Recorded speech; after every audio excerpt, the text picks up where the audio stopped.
নমস্কার, নন্দিনী সাতকাহনের আরও একটি নতুন এনার্জেটিক ব্লগে আপনাদের সবাইকে স্বাগত জানাই। আশা করি যে যেখান থেকে ভিডিওটি দেখছেন সবাই সুস্থ এবং ভালো আছেন। নিজের ঘরকে কিভাবে পরিষ্কার পরিচ্ছন্ন রাখবো, গুছিয়ে রাখবো, এই চিন্তাভাবনার সাথে যদি কোনো শর্টকাট রাস্তা খুঁজি, তাহলে সেই শর্টকাট কখনোই খুঁজে পাওয়া যাবে না। একটু সময় নিয়ে টাইম সেট করে যদি কাজগুলো করতে পারি, তাহলে তাড়াহুড়ো লাগে না আর কাজগুলো গুছিয়ে করা যায়। আজকে সেরকমই কিছু টিপস শেয়ার করব।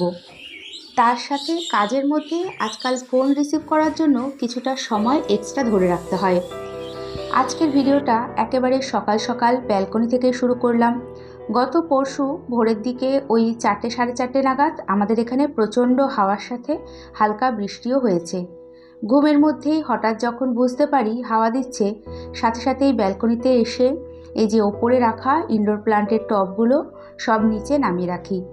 তারপর আবার ঘুমাতে যাই। প্রচণ্ড হাওয়া দিলে মনে হয় টবগুলো যদি পড়ে যায়, টবের ক্ষতি সেভাবে না হলেও আমার শখের গাছগুলো ভেঙে যাবে। যদিও এখনো পর্যন্ত কোনোদিনও সেটা হয়নি, তাও ওই যে সাবধানের মান নেই। যাই হোক, গতকাল আকাশ মেঘলা ছিল, ভেবেছিলাম যদি আবার এরকম হাওয়া দেয়, তাই টবগুলো ওপরে রাখিনি। আজ দেখলাম যে আকাশ পুরো পরিষ্কার, ঝলমলে রোদ উঠেছে। টবগুলো রাখার আগে ভেজা টাওয়াল দিয়ে এই স্টিলের রেলিংগুলো ভালো করে মুছে তারপরে রেখে দিলাম। এগুলো তো আর রোজ দিন পরিষ্কার করা হয় না, ওই 10-12 দিনে একবার ভেজা কাপড় দিয়ে পরিষ্কার করে নিই। আর ভাগ ভাগ করে কাজ করলে আমাদের পরিশ্রমও কম হয়, সাথে সব জায়গা নিট অ্যান্ড ক্লিন থাকে। আজকে এই ঘরে হালকা মাকড়সার জাল মতো হয়েছে, সেটাই পরিষ্কার করে নিচ্ছি। খুবই কম, ভালো করে না দেখলে হয়তো বোঝাও যাবে না। মাকড়সার জাল বেশি হোক বা কম, টাইম টু টাইম কিছুদিন পর পর পরিষ্কার করি। খুব বেশি মাকড়সার জাল বা ঝুল হওয়ার সম্ভাবনা থাকে না। তাহলে আর একটা জিনিস খেয়াল করেছি, কোনো জায়গা, কোনো ঘর বেশি ইউজ না হলে সেটায় সেই জায়গাটায় মাকড়সার জাল বেশি হয়। যেমন আমার এই ঘরটা খুব বেশি ইউজ হয় না, আমরা এই ঘরে সেইভাবে কেউ থাকি না বা ঘুমাই না। এই রকম কম ইউজ হওয়া কোনো জায়গা বা ঘরে, নর্মাল ঘরে অনেক সময় টিকটিকির উপদ্রব হয়, যেটা আমার আগে ছিল। বিশেষ করে রান্নাঘরের জানালার ওপর দিকে আর ফ্রিজের নিচে দু একটা দেখতে পেতাম। যবে থেকে ন্যাপথলিন ব্যবহার ইউজ করেছি এবং জায়গায় জায়গায় দিয়ে রেখেছি, দেখছি যে টিকটিকির উপদ্রব একদমই নেই বললে চলে। আর টিকটিকির পটি আরশোলার থেকেও বিষাক্ত।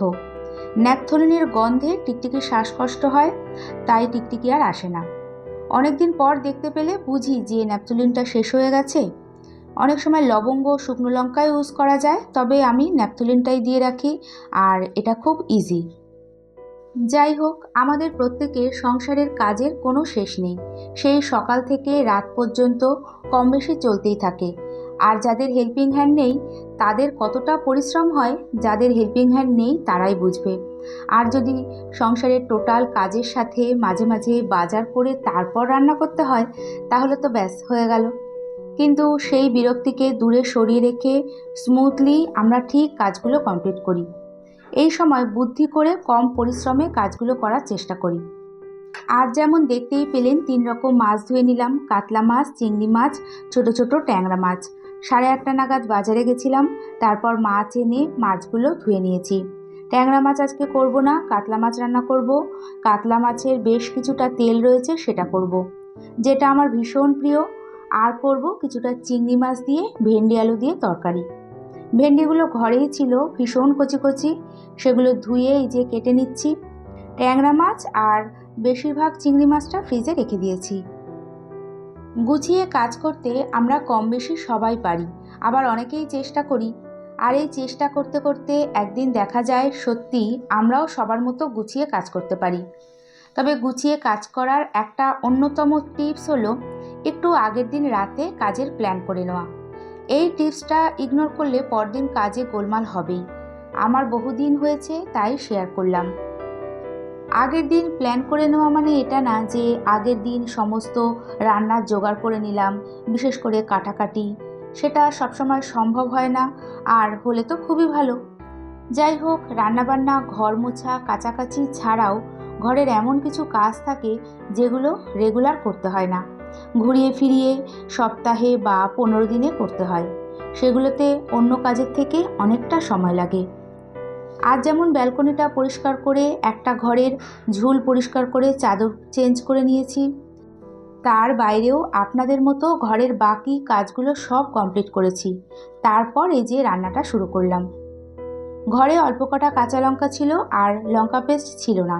বাজার থেকে এই যে কাঁচা পাকা লঙ্কা আর দেশি ধনেপাতা এনেছি। রান্নাটা অলরেডি শুরু করে দিয়েছি। এদিকে লঙ্কা পেস্ট করে নেব, বাকি লঙ্কা আর ধনেপাতাগুলো পরে বেছে নেব। আরেকটা টিপস হলো নিজের সংসারের পরিস্থিতি বুঝে কাজগুলো কমপ্লিট করা। আমার আজকে সকালে রান্নাবান্নার কোনো তাড়া নেই, তাই ঘরের সমস্ত কাজকর্ম করে তারপর রান্নাবান্নাটা শুরু করেছি। হাজব্যান্ড বাড়িতে নেই, 3 দিন হলো অফিসের কাজে দিল্লি গেছে, আজই ফিরবে। তাই সকাল সকাল বাজারে গিয়ে আজকে আর কালকের জন্য মাছ এনে রাখলাম। না হলে হয়তো এত মাছ আনতাম না। বাজার করে এত মাছ ধুয়ে গুছিয়ে রাখতেও অনেকটা সময় লাগে। যাই হোক, তার আস্তে আস্তে রাত ওই 9:30-10টা বাজবে। এদিকে সোনাও আজকে কলেজে কোনো রকম টিফিন নেয়নি, তাই ধীরে সুস্থে রান্নাটা করছি। একদিন অনেকটা সময় নিয়ে মাছগুলো ধুয়ে নিয়েছি, কালকে আর এই কাজের জন্য সময় নষ্ট হবে না। কাজ করতে করতে আজকে কত যে কল এসেছে কি বলবো। বোন, মা, ননদ, হাজবেন্ড সবাই ফোন করছে। তার মধ্যে আছে আবার ভিডিও কল। মাছ ধুতে ধুতে ননদ ফোন করেছে, হাত সাবান দিয়ে ধুয়ে ক্যামেরা অফ করে তারপরে কথা বলেছি, তারপর আবার মাছগুলো ধুয়েছি। এই কল রিসিভ করাটা কিন্তু আমাদের কাজের টাইমের মধ্যে অ্যাড করা থাকে না, তার জন্য আমাদের অনেকটা সময় যায়। যাই হোক, কথা বলতে বলতে এদিকে ভেন্ডি আলু চিংড়ি মাছ দিয়ে তরকারিটা প্রায় হয়ে গেছে। কোনো রকম মশলা দিইনি, শুধু কালো জিরে ফোড়ন দিয়েছি আর লাস্টে ধনেপাতা দিয়েছি। এদিকে আদা জিরে লঙ্কা বাটা দিয়ে কাতলা মাছের ঝোল হচ্ছে, আর এখানে পেঁয়াজ রসুন আলু দিয়ে কাতলা মাছের তেলটাও বসিয়ে দেবো। এই কাতলা মাছের তেল দিয়েই মনে হয় সমস্ত ভাত খাওয়া হয়ে যায়, আর কিছুই লাগে না। আর বেশিরভাগ বাড়ির মেয়েরা মনে হয় এই মাছের তেল ভালো খায়, তাই না? বেগুন দিলে বেশি ভালো হতো, তবে ঘরে বেগুন ছিল না আর ইচ্ছে করলো না নিচে গিয়ে বেগুন আনতে। এদিকে এই যে কাতলা মাছটা হয়ে গেছে। কাতলা মাছের মধ্যে আজকে আর ধনেপাতা দেবো না, দেবো গুঁড়ো গরম মশলা। গোটা গরম মশলা বেটে দিলেই ভালো হয়, তবে এত বেলায় আর ইচ্ছে করছে না। যাই হোক, এমনি গরম মশলার প্যাকেট কেনা রয়েছে, সেটাই এখন ঢেলে কাতলা মাছেতে দিয়ে দেবো। আমাদের প্রত্যেকের রাতে অনেক সময় সম্ভব হয় না সমস্ত কিছু গুছিয়ে রাখার, তবে ভোরবেলা উঠেও যদি রান্নার কিছুটা সময় আগে সব কিছু জোগাড় করে গুছিয়ে তারপরে রান্নাটা শুরু করা যায়, তাহলে দেখবেন যে একটার পর একটা রান্না বেশ তাড়াতাড়ি হয়ে যায়। আমার যেমন মনে হয় যে গুছিয়ে নিয়ে রান্না করলে রান্নাঘরটাও একটু পরিষ্কার পরিচ্ছন্ন থাকে। আমি যেমন এই টিপসটা চেষ্টা করি ফলো করার, তবে সবসময় সম্ভব হয় না। যেদিন সব কিছু গুছিয়ে রান্নাবান্না করি বেশ ভালো লাগে, একটু হলেও মনে হয় এনার্জি বেড়ে যায়। এই কারণেই চেষ্টা করি রাত্রিবেলা তাড়াতাড়ি শুয়ে পড়তে এবং একটু ভোরবেলা উঠতে, যাতে কাজগুলো গুছিয়ে নিয়ে করতে পারি। এরই সাথে ভিডিওটি দেখতে দেখতে কোথাও এতটুকু ভালো লেগে থাকলে একটা ছোট্ট লাইক করে দিতে ভুলবেন না। আর ভিডিওটি কেমন লাগলো কমেন্টসের মাধ্যমে জানিয়ে চ্যানেলটি সাবস্ক্রাইব করেও রাখতে পারেন। আর কাজগুলো যদি আপনি অলরেডি করে থাকেন তাহলে আপনাকে জানাই অসংখ্য ধন্যবাদ। তরকারি রান্না কমপ্লিট, একদিকে ভাত বসিয়েছি। ভাত হতে কিছুটা সময় লাগবে, এই ফাঁকে অনেক এঁটো বাসন রয়েছে, সেগুলো সব পরিষ্কার করে নেব। ঘরে কিছু ছোট আলু ছিল, ভাবলাম যে একদিকে প্রেসারে সিদ্ধ বসিয়ে দিই, সিদ্ধও হয়ে যাবে, ওদিকে বাসন মাজাও হয়ে যাবে। এবেলা না হলেও সন্ধ্যের পর খোসা ছাড়িয়ে রাখলে আগামীকাল তাড়াতাড়ি রান্নাটা হয়ে যাবে, আর আলুর খোসা ছাড়াতে অনেকটা সময় লাগবে। এই রকম ছোট ছোট কিছু প্ল্যানেই আমরা আমাদের কাজগুলোকে সহজ করতে পারি। ভাতও হবে, আলুও সিদ্ধ হবে, এদিকে আমার বাসন মাজাটাও হয়ে যাবে। যাই হোক, তাও সংসারের কাজের কোনো শেষ নেই, সেটা আমরা গৃহিণীরা ভালোভাবেই ফিল করি। তবে কাজের মাঝে আমি ছোট ছোট করে একটু হলেও বিশ্রাম নিই। খুব বেশি না, ওই 5 মিনিট করে 3-4 বার রেস্ট নিয়ে নিই। হয়তো অনেকেই এটা করেন না, একটানা কাজ করে যান তারপরে একবারে রেস্ট নেন, সেটা তো খুবই ভালো। তবে আমি 5 মিনিটের একটু ব্রেক নিয়ে অনেকটা এনার্জি পাই। এই টিপসটা ফলো করে দেখতে পারেন। একটানা কাজ করে হাঁপিয়ে উঠলে, কোনো কিছু ভালো না লাগলে একটু রেস্ট নিয়ে দেখবেন মাথাটা ঠান্ডা হবে, মনটাও শান্ত হয়। এই টাইমে 1 কাপ যেরকম কফি খাওয়া যায় বা একটু গল্প করলেও মন্দ হয় না। ঘরে থেকে কাজকর্ম করার সময় এগুলোই তো আমাদের রিচার্জ করে, আমাদের মন ভালো করে, তাই না? আর নিজে ভালো থাকতে পারলেই তো সংসারটাকে গুছিয়ে ভালোভাবে করতে পারবো। যাই হোক, আমরা আমাদের সংসারের কাজ প্রত্যেকেই আমরা আমাদের সুবিধা মতো করে নিই। এই যে এখন আমার রান্নার পর টোটাল রান্নাঘর পরিষ্কার পরিচ্ছন্ন করা হয়ে গেছে। এখন চলে যাব ছাদে।